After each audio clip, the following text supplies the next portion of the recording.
Welcome everyone to this week's episode of the Leicester Fan TV podcast. You might be watching us through YouTube, or you could be listening to us on Apple Podcasts or maybe SoundCloud. Wherever you are, make sure you hit the subscribe button. Right, you can follow us at Leicester Fan TV on socials and also our website leicesterfantv.com for all news and competitions and prizes. We've got bits and bobs to give away, including a pink shirt, a Leicester pink shirt from Pink Vehicle Leasing. Thanks to them for giving us a couple of those shirts to give away. So hop over to leicesterfantv.com right now and enter those competitions. They are genuine, they are real, they are legit. Hop over there right now. Right, got Charlie Hawkins coming up on the line on Lovesport Radio. Going to talk all sorts to do with the Villa game where Leicester just beat Villa 4-0 and look like they're bouncing back to the way we were before the slump. Probably the Chelsea fixture coming up at the FA Cup clash as well. That's going to be an interesting fixture. And we've got Nigel Pearson's Watford. What a weird fixture that is, seeing that Nigel Pearson's last time around was a Leicester manager against Watford. And we all know that Watford fixture of the playoffs. Man, the knockout penalty that he misses, gets hoofed to the other side, and Troy Deener breaks all our hearts. That still sits there in memory. Although if it hadn't have happened, we probably wouldn't have won the Premier League. You know, fate is fate, and that's it. But hey, you know, this is a Leicester podcast. This is your Leicester podcast. Let's fire away with Charlie Hawkins first, and then we will have a look at the interview with Steve Walsh and Muzzy Izzet from Philip Holloway. You are listening to the Leicester City Fan Show on Lovesport Radio with me, Charlie Hawkins. Well, this is the station where we're giving you, the fans, a chance to have your say. We've got your team covered with Churchill Business Insurance. And I'm delighted to say, on this Foxes Takeover, this Tuesday at 8 o'clock, what a difference a week makes. Last week, we were talking about how we were all getting a little fed up. Where was the next Premier League win coming from? Now it was a run of no wins in 2 months, all the while still sitting comfortably in that top 4 race. But it was a crushing, cruising defeat of Villa last night, 4-0. Rodgers saying the team are back on top and up and running. But was it last week's victory in the Cup to Birmingham that sparked the side back into life? To tell us all about it, and we have to start with last night's romping performance at home.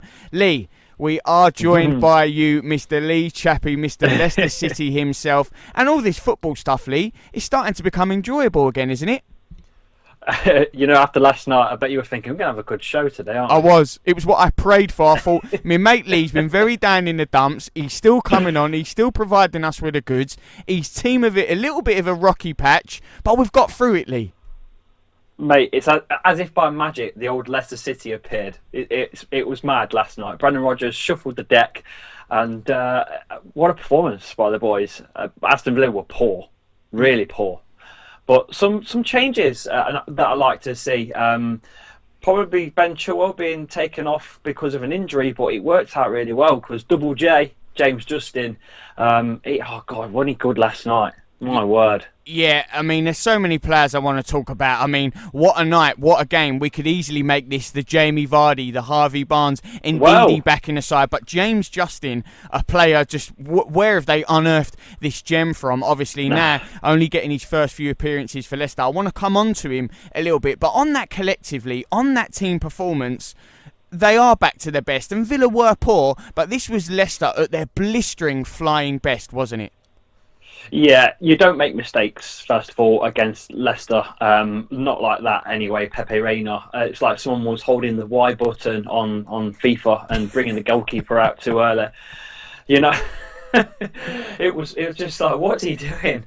And after that, it was just, we all just ran riot, really, didn't we? I've got to say, by the way, Harvey Barnes, wow. what a performance he had. I've seen Twitter posts all over social media today, getting him into the England squad and blah blah blah blah. Probably a bit mad, considering it was one really good performance by him. Is that all it takes? 2 goals to get in the England team? Probably not, but he has done well this season, and he's just getting better and better, and getting 2 goals as well, which was the first time I think for him, for Leicester, getting 2 goals in a game. So hats off to him. Yeah, hats off to him, and I think he's a real talent that they've got on his hands. Obviously a local boy. He had that loan spell last year, was getting a lot more minutes. Now he's come into the team, and it's interesting, isn't it, Lee? Because going into that contest last night, everyone was making lots of the Maddison versus Jack Grealish debate, but there's maybe another name in this battle, and that name is Harvey Barnes. Yeah, just jumping on the Jack Grealish comment, I think he had the least amount of touches in any Premier League game this season so far last night, and I still think he's somewhere in Ricardo Pereira's pocket. We haven't found him. There is a missing poster looking for Jack Grealish in the area of Leicester from last night. And we talk about Vardy as well, Lee. Obviously back on form, only came on the hour mark. He went 9 games in the League and Cup without scoring, and yet he got 2 goals last night. But in those 9 games, yet still top scorer in the Premier League. Yeah, is that a reflection on the performance of the rest of the league, or is that a reflection on how many Vardy's got ahead of the opposition, and it's still giving that time to stay at the top? I'm not sure. Yeah, it's an interesting one, but he is at the top now, and we're talking, really father time. Never seems to catch up with him. That turn of pace, still at his potent best and clinical when it matters. I mean, if he was on the pitch, he definitely, for longer, he would have got that hat-trick. But there were a couple of incidents, even though on paper, for the fans that are tuning in and obviously didn't watch the game, it was a rout, 4-0. But there was an incident, Tyrone Mings, handball, penalty. Bit of a tough one to take if you're a Villa fan, Lee. To be honest with you, that VAR, again, I'm not keen on it. It probably changed the game for them, maybe. But I think there was a something not picked up a bit later on in the game. I can't remember who it was, which I thought was worse than the actual penalty given on the VAR. So again, more refereeing problems going on. But don't take away from anything from Leicester. We were outstanding. Jamie Vardy's finally on to his 100th goal for the club. He's in 99, only needs 1 more to hit that list of footballers. I think of only about 20, is it 27, 28 footballers, something like that. It's incredible that he will next join that club, yeah. Yeah, and some of them players in there, Matt Letizia, Drogba, Darren Bent, Paul Scholes, I think Peter Crouch is in there, and then obviously the top, Alan Shearer, Wayne Rooney and all that. He's going to be in that elite of, named players in that top 100. It's mad. Yeah, and it is mad. And actually, I want to quickly ask you something, Lee, because I don't think we covered it. It was a few weeks ago now, maybe a month, when the Premier League announced that they are doing a Hall of Fame and they're inducting the first 2 members. We don't know who they are, but from Leicester, we know involved in that incredible league-winning run. For you, who would you put in from a Leicester perspective? 2 names that should be in the Premier League Hall of Fame, and 2 non-Leicester names that you think will be those first 2. Well, you've got to pick the Premier League winners squad, first of all, because... I did give you 2, Lee. You've just picked about 500. No, I'm talking about Leicester, though. It's got to be Jamie Vardy and probably Riyad Mahrez, or could be... It's going to be Jamie Vardy regardless. It's got to be Jamie Vardy, but I'm not sure who else. Maybe... What about Kasper? I mean, we're talking about Schmeichel now, who's only... Kasper's loyal. Yeah, and he's only become the 4th Danish player to hit the 200 game mark in the Premier League. I mean, this is an incredible achievement, and I think sometimes he's a little bit overlooked how good of a keeper he is. Obviously the son of a legendary keeper himself. Yeah, he is very reliable. Kasper's had that problem, I think, from the moment he was born, unfortunately, of being under the probably the best Premier League goalkeeper ever. To sort of match that is going to be a big ask, and he's playing for little old Leicester, not one of the elite clubs. I rolled my eyes, you can't see me, but you will do on the video that's out. I felt it. I'll put this out tomorrow on our YouTube channel, so you can watch this as well. So I think maybe because he's a lesser player, he doesn't get the acknowledgement of being one of the best. So I don't think he would go into the Hall of Fame just based on that. N'Golo Kante, I think it'll be N'Golo Kante. Yeah, and what about two non-Leicester players that you think, the way they of all time in the Premier League that should be in the first two names in that Premier League Hall of Fame, just off the top of your head? Oh, come on. We all know Thierry Henry is got to be the main man to go in it. He's probably the greatest Premier League player, in my eyes, ever to grace the Premier League. And obviously, you've got to put your top goal scorer, Alan Shearer, in there. Yeah. It's obvious. Yeah, I think both are in with a shout to be the first ones in, Thierry Henry and Alan Shearer. Who knows, maybe in the next 15, 20 years we could be talking about another name. It's high praise, but the way he played last night, James Justin, this is another gem. They bought him from Luton Town. For fans who obviously aren't in that Leicester perspectively, tell us what kind of player he is, because he's only featured a handful of games now, but on to last night's showing, he's going to be getting a lot more appearances. Yeah, he's a young, hungry player. He's almost what I thought Chilwell was probably a year and a half ago when Chilwell first made it onto the first 11 for Leicester.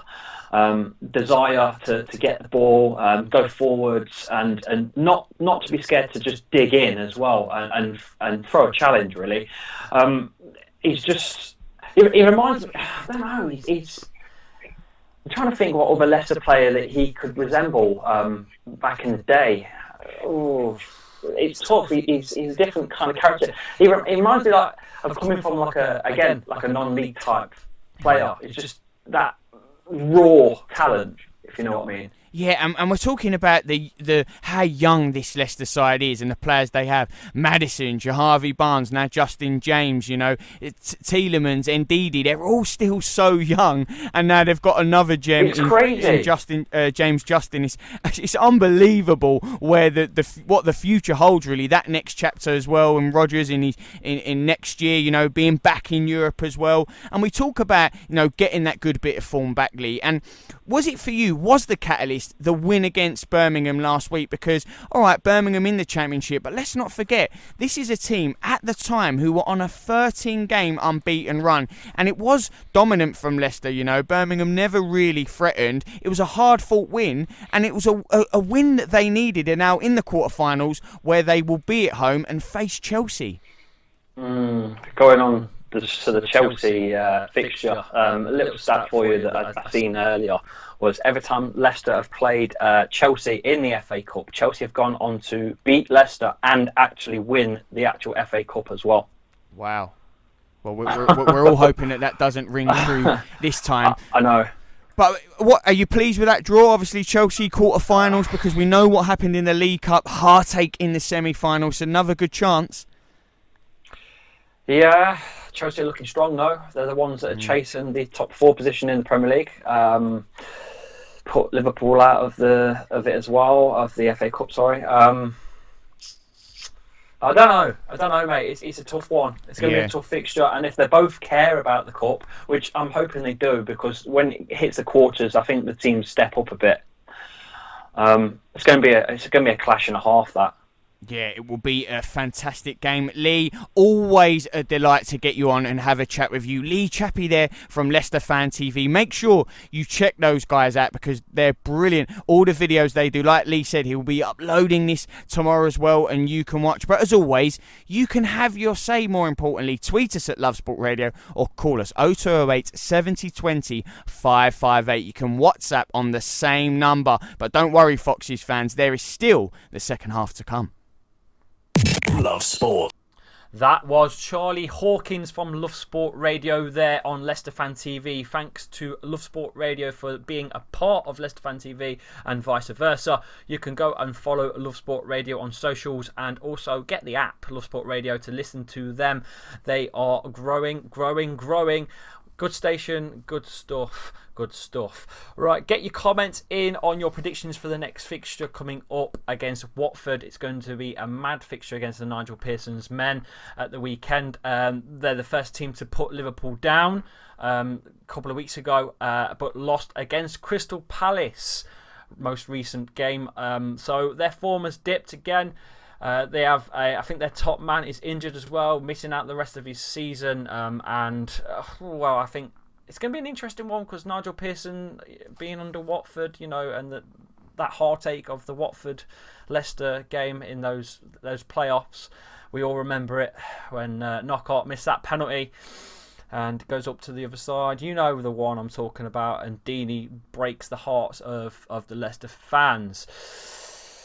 Oh man, it's weird to see Nigel Pearson under the Watford management coming to against Leicester. It's going to be a weird scene on TV. But that is a 12:30 kick-off, and it is on TV as well.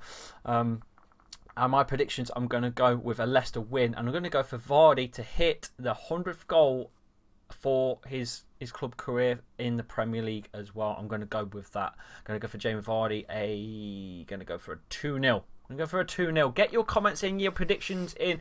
Head over to leicesterfantv.com. We've got some more competitions and prizes to give away. Follow us at Leicester Fan TV on Twitter, Instagram, and also on Facebook, our biggest page over there on Facebook. We have over 125,000 followers now, and it's just growing.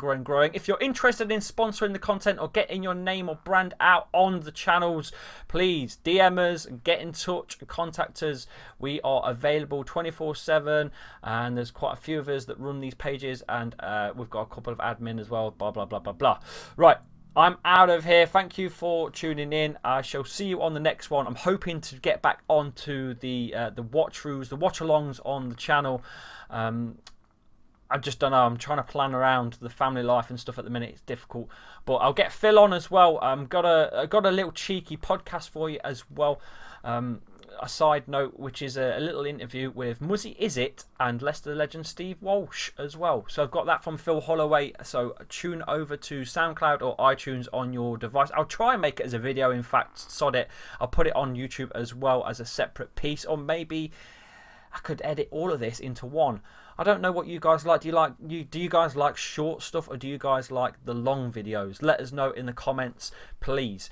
See you all soon, guys, and take care. All the best.